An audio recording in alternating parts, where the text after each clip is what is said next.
on it was Halloween weekend of 2011, and my wife and I had been married 20 years. My wife Amy and I, and we had a family lake property, and we were raking leaves. And we had closed the cabin down, and we were out there about an hour, and Amy just said, I just feel completely wiped out. Like, I just can't keep going. And I don't know what it is. I have no clue why I'm so wiped out, but she set her rake down, and the cabin was already kind of closed up. She went and sat in the car, and I quickly just did a minimal job finishing up. We jumped in the car and headed back to New Berlin. And at that point, a journey began for Amy of declining health, and really just frustration with not knowing what was wrong and how to resolve it, how to fix it. Amy was experiencing more and more fatigue and shortness of breath, and she was losing a lot of weight. And we were seeing physicians. I mean, she was, and I was with her, and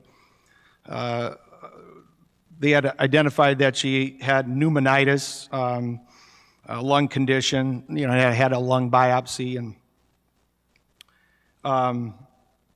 nothing was really working. She was taking prednisone, and kind of frustrated with the traditional health system, Amy started checking into a lot of alternate medicine options, and really, truthfully, none of it was particularly working. Now, we're very faithful, and we prayed quite a bit and remained optimistic, but truthfully, it was not going really well. So 2.5 years later, it's the spring of 2014, and by this point in time, Amy she's under 100 pounds, and she's like 5'8". She looked just really bad and felt horrible, and I would lay in bed as long as I could stay awake. She would take a breath, and then there would be this pause, and and then she took another breath, and it wasn't that she was on her deathbed, it was just that she was very sick. So we went back to St. Luke's together in March of 2014, and at this point in time, they did further testing and identified that she had collapsed lungs, both lungs. Her left lung was pretty much collapsed completely, and her right lung was about 50% down. So they did what's called a chest tube surgery, and that didn't help. They go in and try and find the hole in the lung and basically put air into the lung and hope that the lung fills with air. And she went into St. Luke's after that, and she was there the second day. Nothing changed. We did have a remarkable physician walk into the room at that point named Dr. Muhammad Rahawi, and he kind of looked at Amy and I and said, "I've got this. We'll figure this out. You'll be well. I don't know how much money you have. Don't even worry about that. I don't even care if you pay me. We'll get you back to health." But truthfully, nothing was improving in the hospital. So on the fifth morning, I was headed back to the hospital. My mother-in-law and I did shifts. So Amy was never there alone for a moment. Either I slept there or my mother-in-law slept there, and then whoever wasn't at the hospital was at home with our 3 children. And I'm pulling into the St. Luke's parking garage, and my cell phone rings. And I'm a business owner and a sales guy, so I always answer the phone. And the individual introduces himself. He says, "My name is Michael Rabwan, and I'm in possession of a very special painting. This painting was done by a nun in Stevens Point in 1956. Her name was Sister Mary Luciana Kolosinski. And I'm looking for someone to reproduce the painting. I need to create a digital copy of this painting because we want to reproduce it and distribute it." And he said the meaning of the painting, it's called the Divine Mercy Painting. And he said there was a nun in Poland who had done the original painting, and it's very famous. And I'm not Catholic, so I wasn't aware of it specifically, but he said to me the meaning of the painting is really all about how Jesus heals. And I just got chills at that moment. I'm trying to park my car, talk to the guy, and my wife's up in the hospital, really, really unhealthy, and we have no clue still what's happening.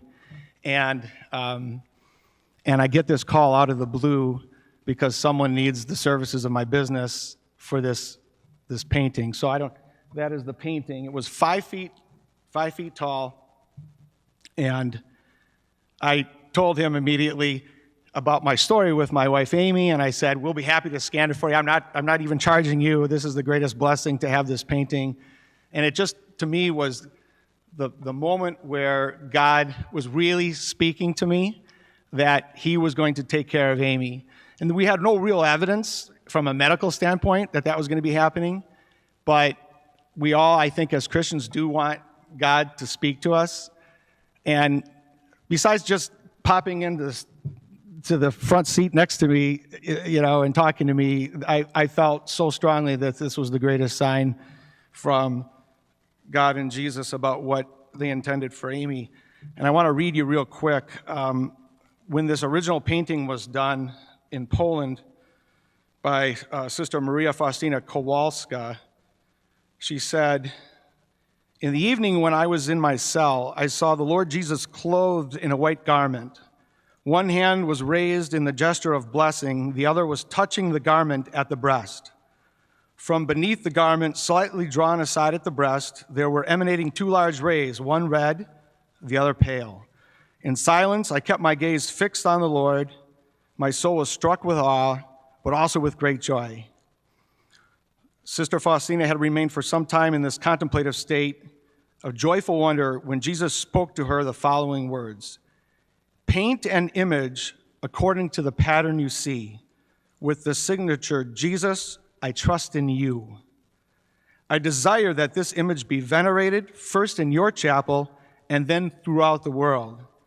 And then Jesus continued, "I promise that the soul that will venerate this image will not perish. I also promise victory over its enemies already here on earth, especially at the hour of death. I myself will defend it as my own glory.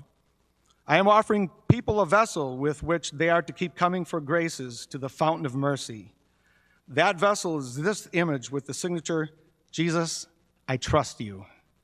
By means of this image, I shall be granting many graces to souls, so let every soul have access to it. Let the rays of grace enter your soul. They bring with them light, warmth, and life." So on day 5, we have this magical moment where we're asked to take care of this painting, and for the first time, the scan shows that Amy's lung is starting to fill with air, and her breathing's slowly starting to improve. The journey was still really rocky. We went to Mayo Clinic, we went to Frederick, we were meeting with lung transplant specialists. At that stay at St. Luke's, they suggested that we go ahead and tack her lung up at about 60%, telling us that your lung will never really perform above 60% if we do this, but it'll help the process of getting your lung from 5 or less to 60. And they told Amy, be prepared, you'll never probably be able to walk around the block again. You'll have limited capacity, and your scarring is tremendous. And the beauty of the story is that we just celebrated our 30th wedding anniversary, and we took a 2.5-mile walk around Oconomowoc, and we both are convinced it's a miracle from God that her health has rebounded so tremendously and exceeded all of traditional medicine's expectations. So, and the irony is, I'm probably going a bit long, but Brian Drzwalski and I